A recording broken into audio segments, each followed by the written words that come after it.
and welcome to the Analyst dated 11th October 2023 by Vajiram and Ravi, wherein we'll be covering the important current affairs article from both the Hindu as well as Indian Express. And the handout of this very discussion is available in the description below. Let's have a look over the topics that we are going to discuss in today's Analyst. So firstly, we'll try to understand that why women participation when it comes to the labor market is so low. And we'll also try to understand the reasons of gender pay gap in India. Then we'll try to understand what are electoral bonds and what are the issues with regard to electoral bonds and how we can bring in the reforms with regard to electoral financing in India. Then we'll be looking into Gaganyaan Mission. We'll try to understand what is this mission all about, and we'll try to look into the significance of this very mission for India. Then we'll look into prompt corrective action framework, and lastly we'll be looking into pet coke. Now the first topic pertains to women labour market outcomes, and this topic pertains to this aspect of your GS paper 1 syllabus. Let's try and understand the context first. So the context is Claudia Golden has won the Nobel Prize in Economics for 2023 this year. Let's first understand certain aspects with regard to Economics Nobel Prize. Now, Economics Nobel Prize was not a part of Alfred Nobel's 1985 will, as the other Nobel Prizes were. So this Economics Nobel Prize is basically based on the donations which were received by the Nobel Foundation in 1968 from Sveriges Risk Bank, which is the Sweden's central bank. Okay, and this is on this account that Economics Nobel Prize is also formally known as Sveriges Risk Bank Nobel Prize. Okay, now let's look into the key finding of her work on account of which Claudia Golden has received the Nobel Prize in Economics this year. Now, the significance of her research is she has enabled us to understand that how the participation of women when it comes to the labor market has changed over a period of time. What are the causes of gender pay gap?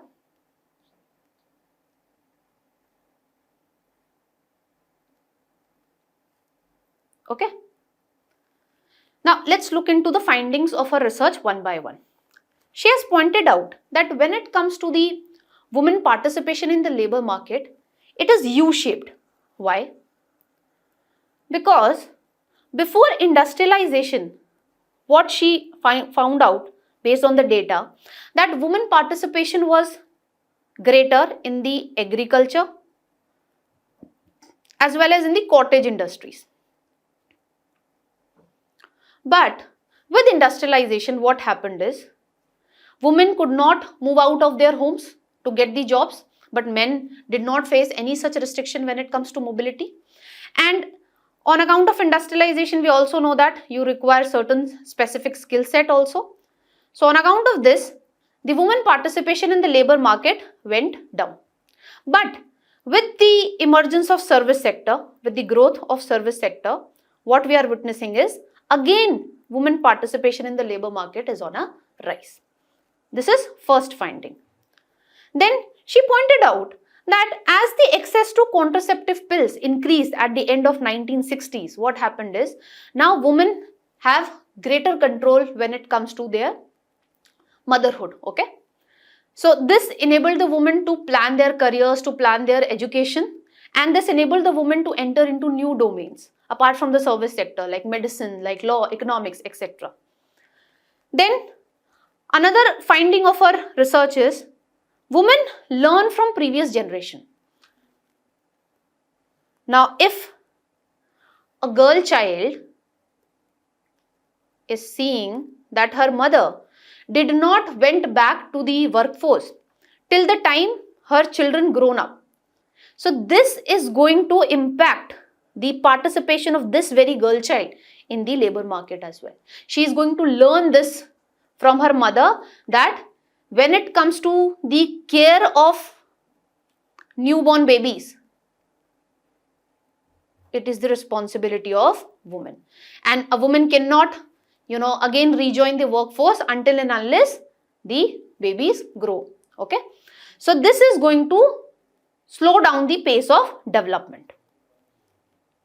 Then she also pointed out that historically the gender pay gap was on account of unequal entitlements when it comes to education, and it was on account of occupational segregation as well.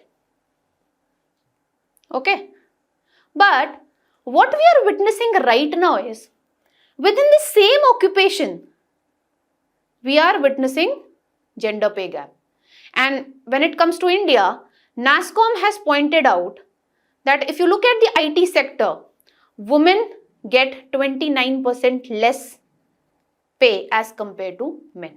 So now the gender pay gap is there in similar occupations also. Let's try and understand other causes of lower women participation in the labor market, especially with regard to India. First reason being mid-career dropouts. In order to understand this, let's just understand a term that we are going to use time and again, that is gender socialization. What is gender socialization? So a female child grows up seeing her mother as the role model, and similarly the male child grows up seeing his father as the role model. And what happens on account of gender socialization is, female child is socialized in expressive roles, as in cooking, caring, etc. Whereas the male child is socialized for instrumental roles. That is, it is the job of the male to earn money. Okay.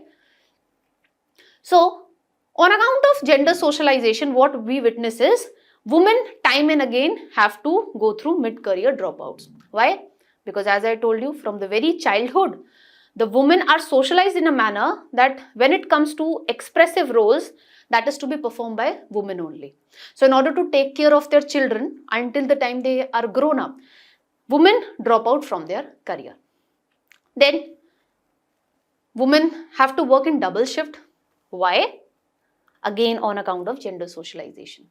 Because if the woman is participating in the public sphere, fine. Then also when she comes back home, she has to perform the domestic tasks, which we normally call it as unpaid care work. Care of the newborn babies, care of the elderlies, etc. And why women is working in double shift? Again on account of gender socialization, because when it comes to men, they are not participating in the domestic works or in the unpaid care work. It is on account of this reason also that women are not able to, grow their participation when it comes to the labor market. They are not able to perform up to their optimum level. Then there is occupational segregation as well. What we are witnessing is, when it comes to manufacturing sector, women comprise in India 20% of the total workforce. When it comes to services sector, they comprise 30% of the total workforce. Why is it so? Because when it comes to services sector, women enjoys patriarchal bargaining power. Why? Because when we talk about services sector, like nursing, like hospitality sector, air hostess, etc., these services basically comply with expressive roles. On account of this, women enjoy patriarchal bargaining when it comes to the services sector. So, women are majorly engaged in the services sector, not in manufacturing sector. Then, we also witness a phenomena called glass ceiling. Again, it is on account of gender socialization. Why? Because as we studied right now that women work in double shift. Now, on account of this, there is a mentality among the organizations that a woman would not be able to perform better when it comes to the workplace. Why? Because her attention is diverted towards domestic tasks. Okay? And it is, also on account of the fact that in the organization, the male members think that woman is not capable of taking decisions when it comes to workplace. So on account of this, what happens is women face a glass ceiling. So they are not promoted up to a certain level. Although when you look at India, women are breaking the glass ceiling. They are becoming officers in the army. They are getting senior level positions also. But what we witness in India is breaking of glass ceiling is merely a class phenomena. It is not yet a mass phenomena. This you can very well understand by referring to this McKinsey report, which point out that there are just 14% of senior level positions which are held by women. Okay, so on account of this glass ceiling, again, we witness lower participation of women when it comes to the labor markets in India. Then another reason being sexual harassment at workplace. Although we have POSH Act, Prevention of Sexual Harassment at Workplace, but on account of its ineffective implementation, women are not getting safer workplaces.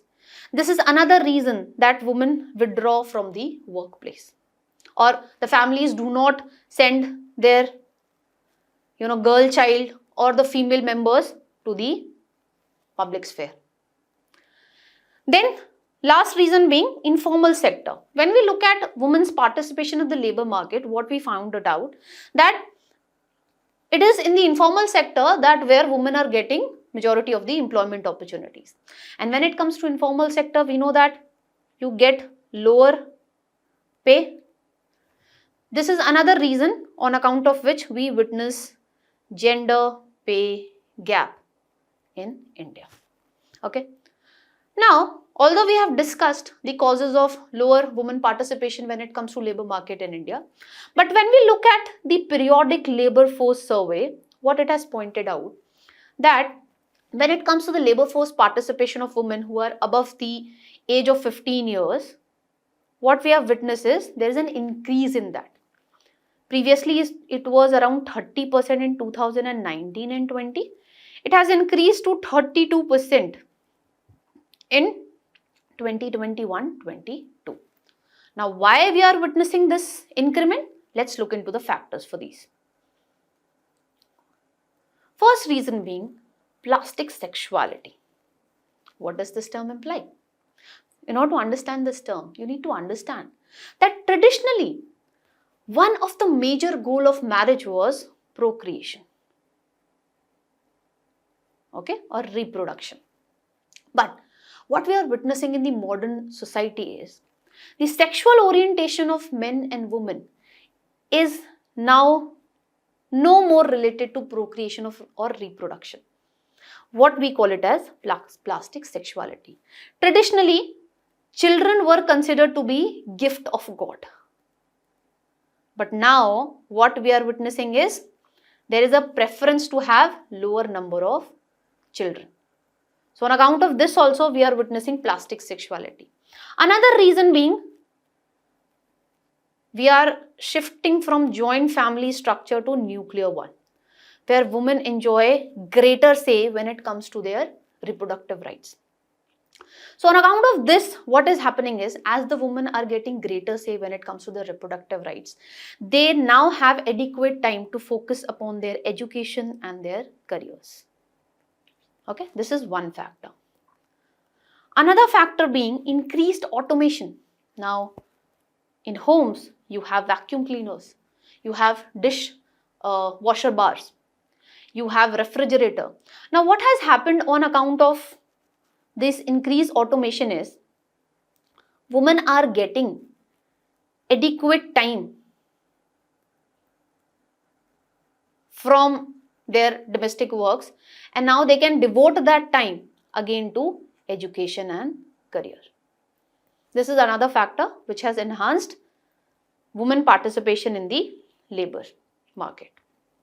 Then over a period of time, what we have witnessed is recognition of women rights through Equal Remuneration Act 1976, through Maternity Benefit Amendment Act 2017, and with passage of time, what we are witnessing is menstrual leaves, which are being provided by companies like Zomato, and it is also provided by Bihar government.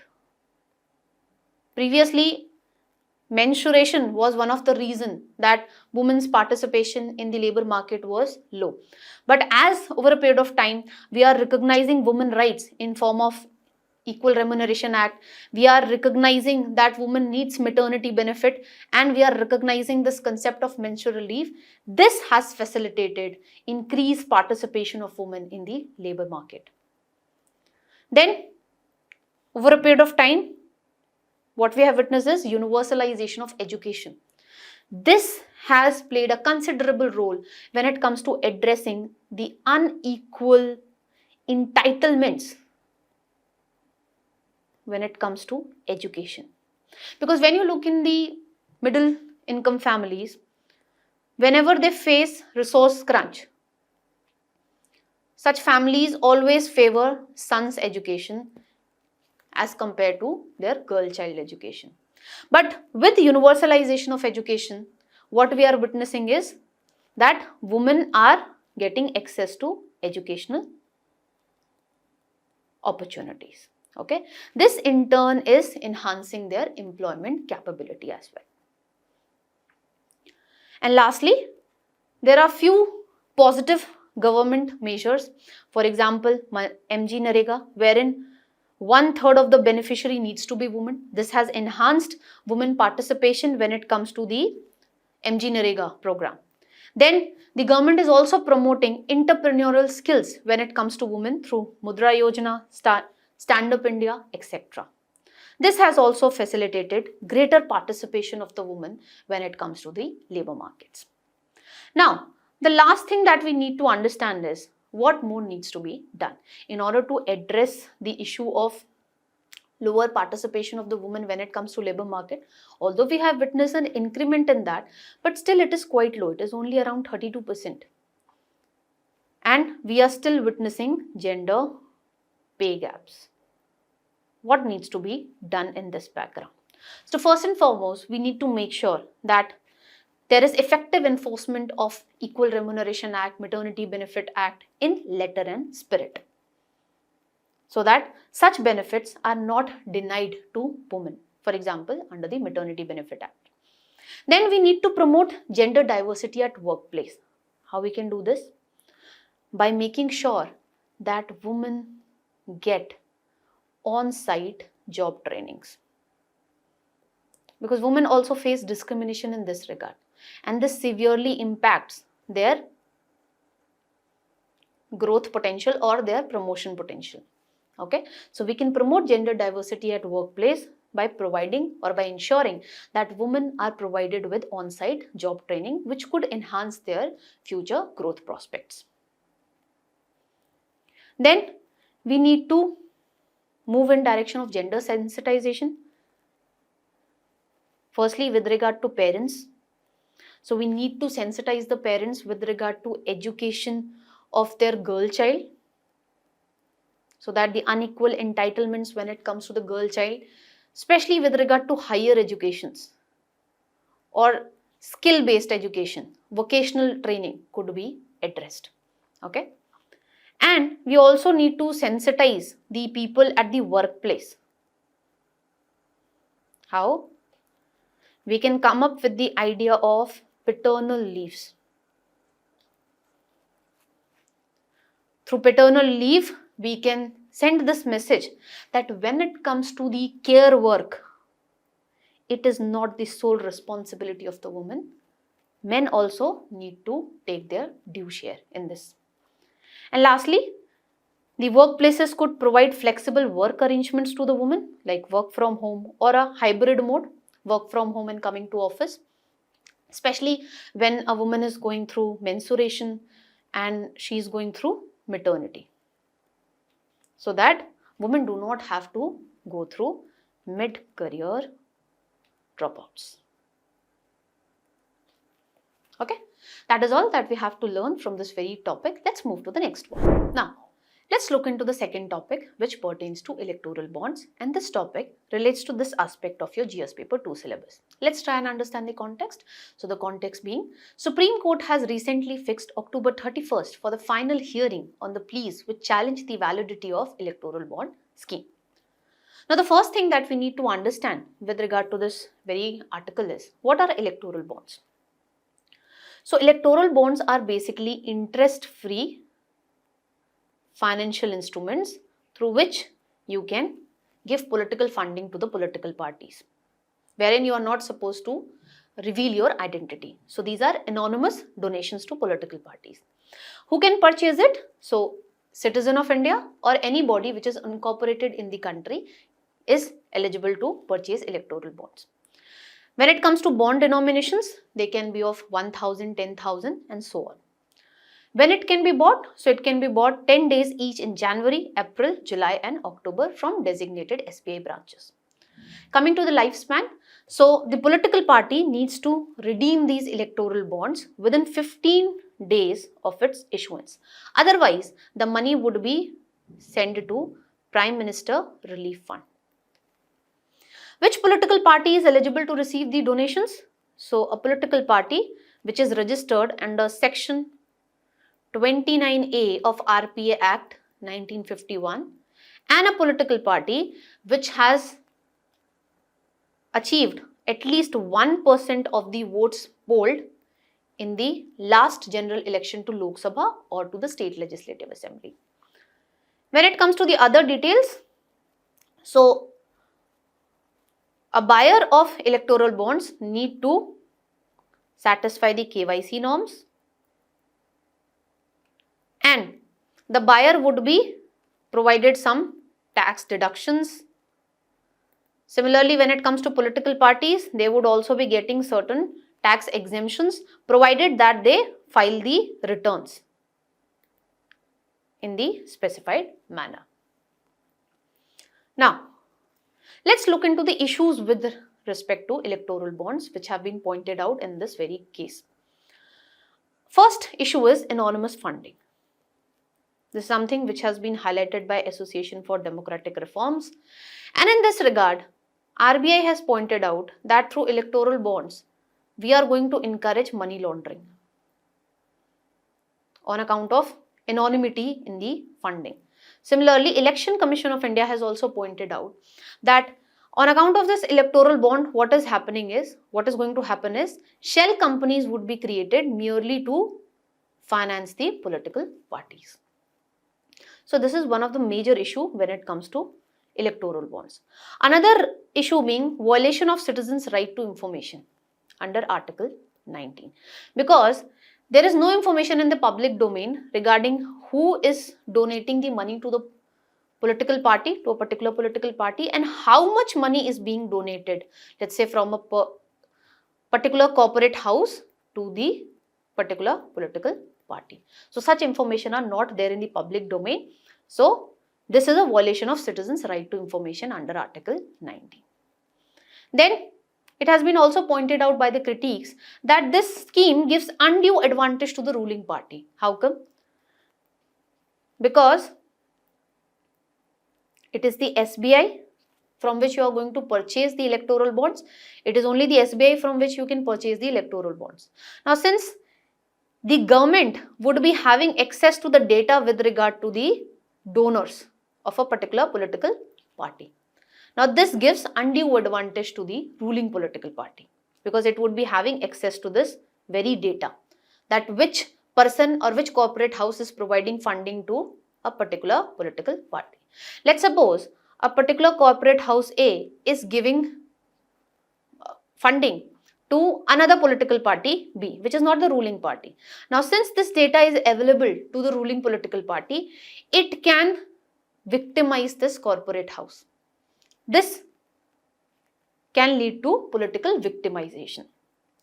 Another cause of undue advantage to ruling party is, as has been pointed out by the Association of Democratic Reforms report, that between 2016 and 17 and 2021-2022, what we have witnessed is majority of the political funding has been went to the ruling political party, that is the BJP. Then, coming to the corporate funding, previously under the Companies Act, there was a cap when it comes to the corporate funding to the political parties. That cap being 7.5% of the net average profit in the 3 preceding years, preceding financial years. But now the Companies Act has been amended and this ceiling or this limit with regard to corporate funding has been done away with. This, the experts have pointed out, is going to lead to the issue called chronic capitalism, wherein the interest of the capitalist would be kept above the needs and the rights of the general public. So the policies would be basically guided by the interest of the corporate houses and not by the interest or the needs or the rights of the general public. Then, one of the major reasons for introducing this electoral bond, as was pointed out by the government, is to enable the common people to fund the political parties. But as of 2022, what the data reveal is, more than 90% of the denominations are of rupees 1 crore. So it clearly points out the fact that when it comes to the political funding through electoral bonds, these fundings are provided by corporate houses and not by the common people. Now, let's look into the arguments for electoral bonds. First is, it limits the use of cash in political funding. So it enables a shift from cash-based political funding to digital transactions. Okay. Then it curbs black money. How come? Because as we discussed right now, that a buyer need to comply with KYC norms.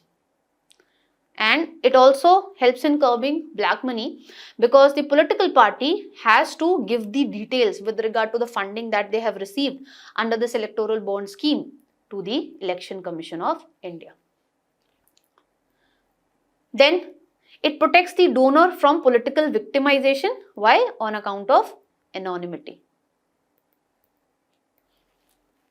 Then it eliminates fraudulent political parties.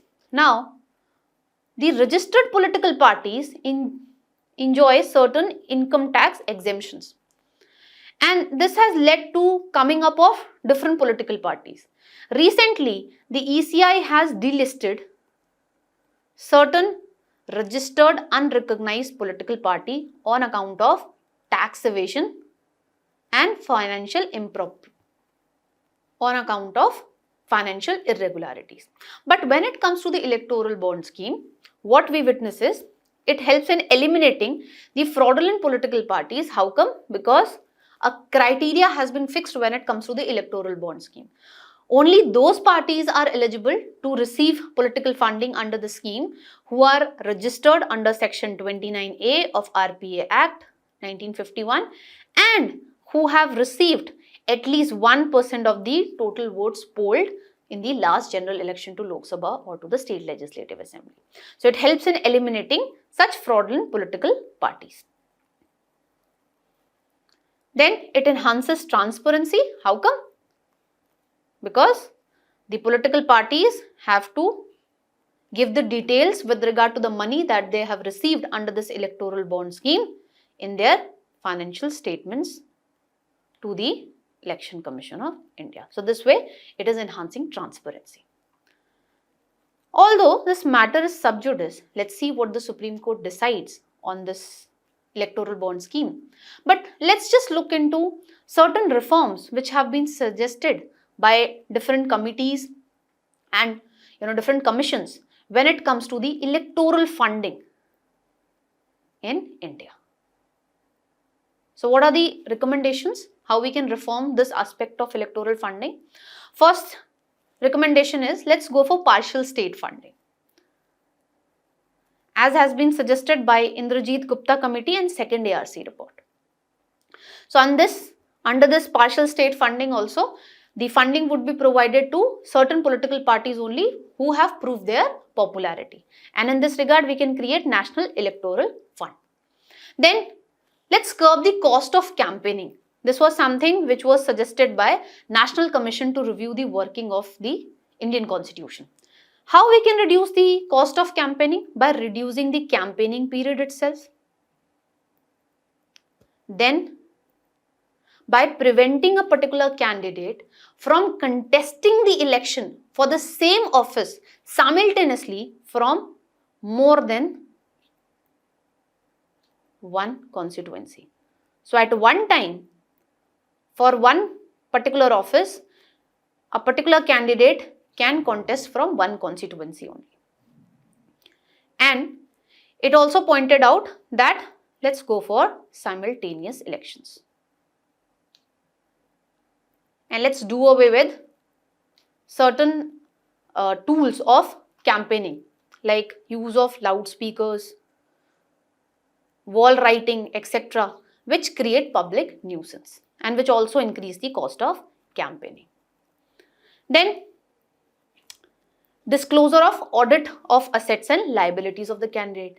Now in this regard, Supreme Court in People's Union for Civil Liberties versus Union of India case 2003 made it mandatory for the candidates to submit an affidavit with regard to their asset and liabilities when they are contesting the election. But it was pointed out by the Election Commission of India in its 2004 report, that is proposed electoral reforms, that what it has witnessed is the candidates usually undervalue their assets and liabilities. So in this regard, the National Commission to review the working of the Indian Constitution recommended that let's take up a follow-up activity. That is, let's audit the disclosed assets and liability of the candidates as well as political parties. And this audit exercise needs to be conducted by a specialized body which would be created by law for this specific purpose only. And in this regard, the Election Commission of India in the proposed electoral reforms 2004 report suggested that if a candidate is concealing or giving false information when it comes to the asset and liabilities, such a candidate should be provided with stringent punishment, that is imprisonment up to 2 years instead of fine or 6 months imprisonment. Then we need to revise the official limits of campaign expenditure. Why? Because time and again what we have witnessed is the limits that has been set with regard to campaign expenditure, they are time and again breached. So in this regard, the Election Commission of India itself has pointed out that we need to keep on revising the official limits when it comes to the campaign expenditure, taking in account the increasing cost of election campaigning. Then it has been pointed out that let's switch to the complete digital transaction in order to realize the idea of transparency when it comes to electoral funding in India. Then experts have pointed out that donations above a certain limit should be made public, again in order to enhance the transparency and further to enhance the accountability of political parties towards the people.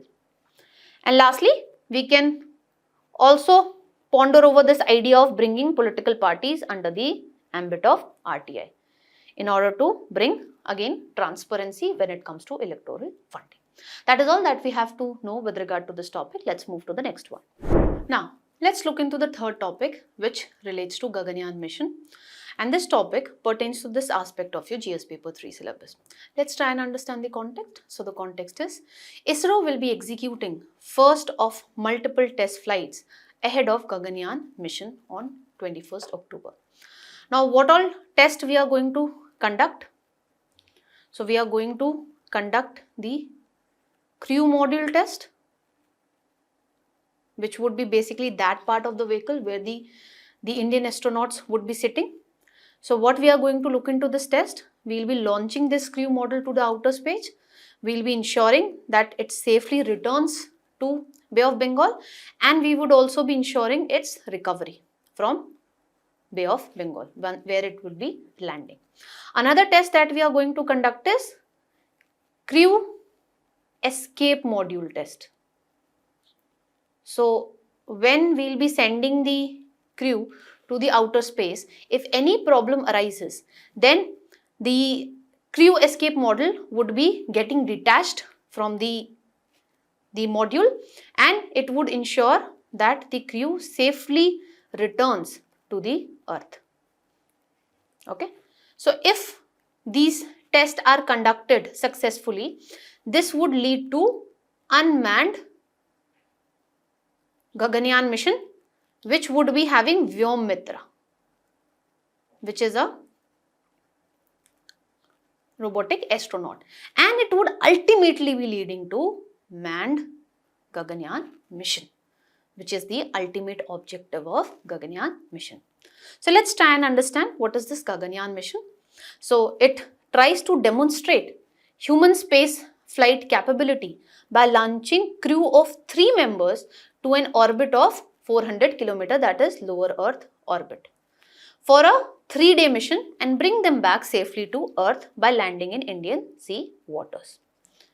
And it is basically a part of the Indian human space flight program, wherein the ISRO has been developing the requisite technology which is needed for this human space flight. And in this launch vehicle 3, GSLV Mk3 would be used for this Gaganyaan mission. Now, what is the significance of this very mission for India? First is, it is going to give boost to the scientific research in India, because in this we'll be able to understand the impact of microgravity on human body, because we'll be carrying out this research when we'll be sending this mission to outer space. So it would enhance our understanding with regard to space related health challenges, because when you transition from one gravity field to another gravity field, what things changes? Your head and eye coordination, your hand and eye coordination get disrupted. Okay, it also have an impact on your muscle strength as well. So through this very mission, we will be able to look into the space related health challenges. It will advance our knowledge with regard to this. Then this mission has also enabled us to further international collaboration, especially with Russia and France. Why?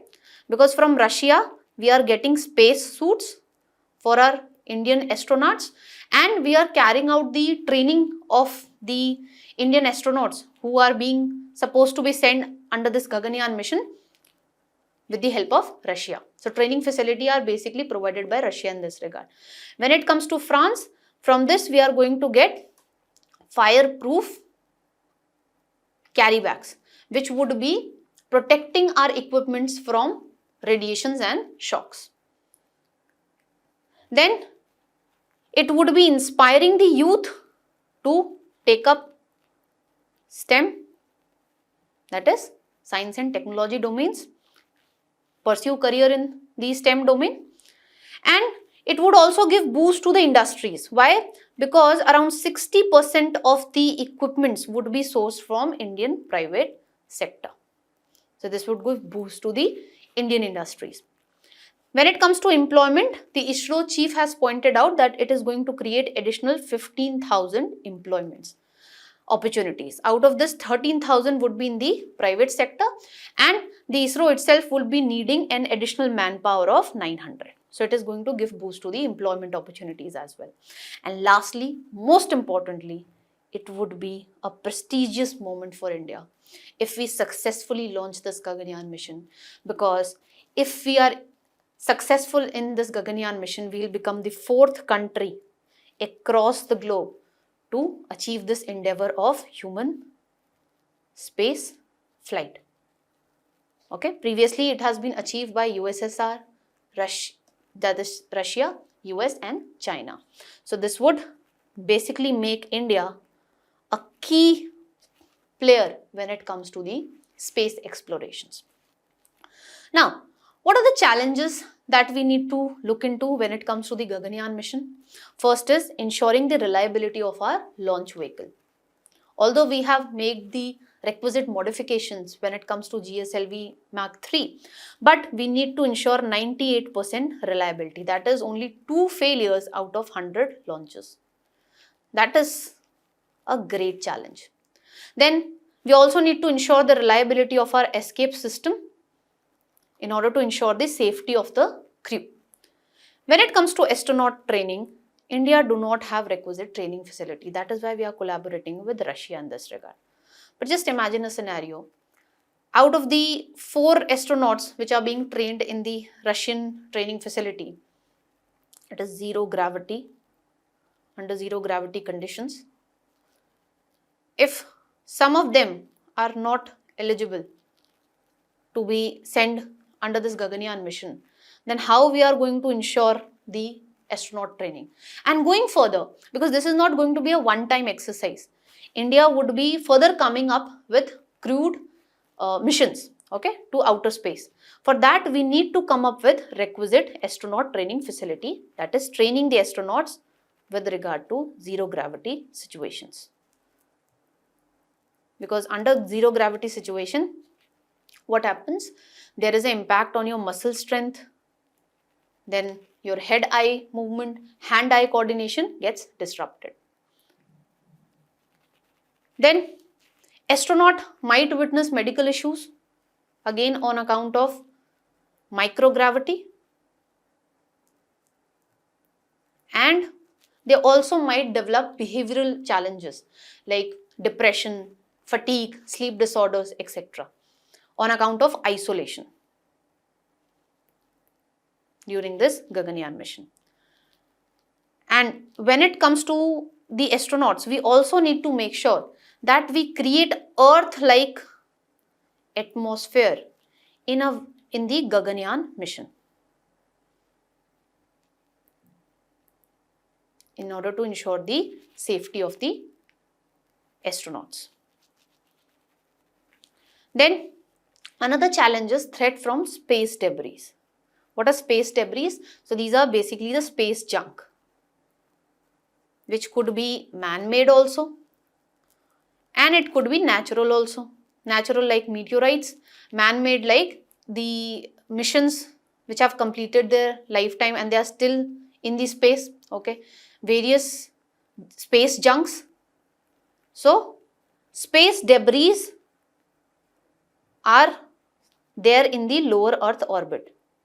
So we need to make sure that our Gaganyaan mission do not collide with this space debris, because then it would be a huge cost for India. And lastly, it would also have fiscal implications, because as we discussed right now, it would not be a one-time affair. If we become successful in launching this Gaganyaan mission, it would itself be taking a lot of, fiscal resources. And moving forward, as India would be coming up with, further space flight missions as well, so we would be needing requisite fiscal resources in this regard as well. So let's look into the concluding thoughts. What aspects we need to make sure before going forward with this Gaganyaan mission? So we need to ensure the reliability of our launch vehicle. We need to ensure the reliability of our crew escape module, for which the tests are going to be conducted now. And over a period of time, India needs to come up with requisite astronaut training facilities so that we do not face any challenges going forward with future space flight missions. That is all that we need to make note of from this very topic. Let's look into the next topic, that is prompt corrective action framework, and this topic pertains to this aspect of your prelim syllabus. What is the context? So the context is RBI has stated that prompt corrective action framework would now be applicable to state-owned non-banking financial companies like Power Finance Corporation, Rural Electrification Corporation, Indian Railway Finance Corporation, etc. from October 2024. Now, the first thing that we need to understand with regard to this article is what are non-banking financial companies. So, these are the companies which are registered under Companies Act 1956. They provide you banking services like they advance you loans, they provide you credit facilities, they enable you to invest in the money market, but they do not have banking licenses and they are regulated by RBI. What is the difference between the bank and the NBFCs? So first difference is, when it comes to NBFCs, they are not allowed to accept the demand deposits. Demand deposits accounts are basically those accounts with regard to which you can withdraw any money at any time without giving any prior notice. Then another difference being, since NBFCs do not form a part of the payment and settlement system, so they cannot issue checks which are drawn upon itself. And lastly, when it comes to the NBFCs, they are not covered under deposit insurance facility. Okay, so if you are having your deposit in any of the bank, and in case the bank goes bankrupt, then the Deposit Insurance and Credit Guarantee Corporation would be providing you money around 5 lakh insurance, okay, which is available with respect to banks but not with respect to NBFCs. Now the next aspect that we need to understand is prompt corrective action framework. This was brought in by RBI in 2002, and this is an early intervention mechanism. And under this framework, only those banks are brought in which have weak financial metrics. So if these parameters are breached beyond the limits which are decided by the RBI, then a particular bank would be brought under the prompt corrective action framework. Let's look into these parameters one by one.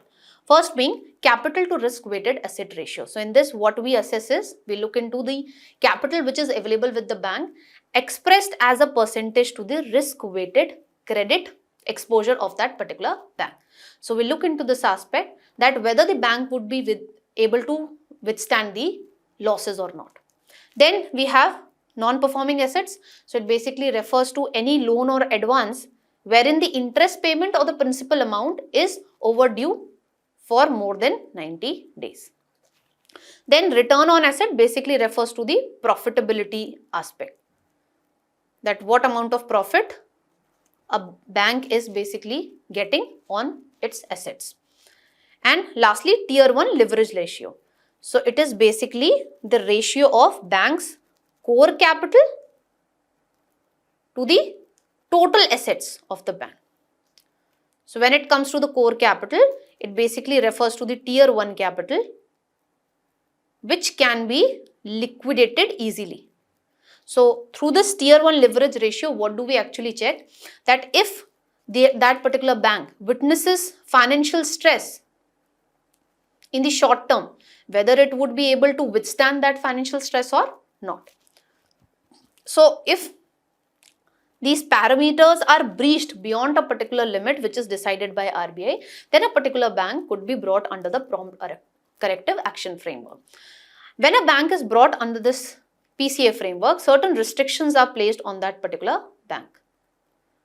Restrictions with regard to branch expansion, restrictions with regard to distribution of dividends, and once a bank is brought under the PCA framework, the promoters need to infuse money in the bank. The objective of this PCA framework is basically to address the financial issues which a particular bank is going through, okay, to address the weak financial metrics which a particular bank is witnessing and enable it to come out of that.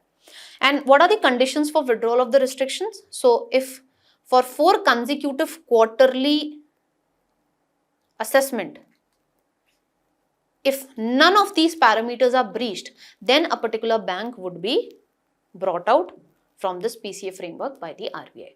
That is all that we have to note down with regard to this topic. Let's move to the last one. Now this last topic pertains to the aspect of pet coke, and this topic pertains to this aspect of your prelim syllabus. What is the context? So the context is, the Supreme Court has asked the Commission for Air Quality Management to look into import and mechanism for distribution of petroleum coke, a pollutant, across the country. Now in this regard, the first thing that we need to understand is, what is this Commission for Air Quality Management? So initially this body was created through an ordinance in 2020, but later on it was given statutory status in 2021. So this body basically replaced the Environmental Pollution Control Authority. Okay, and this body was basically created to look into the issues pertaining to air quality in the NCR region and the adjoining region, that is Delhi, UP, Punjab, Haryana and Rajasthan. Okay.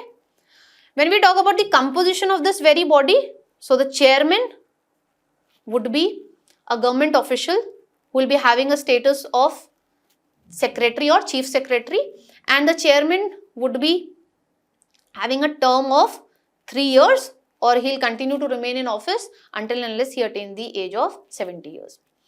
Then this body would also be having members from the stakeholder states, and it would also be having expert members from Central Pollution Control Bureau, ISRO, and civil society as well.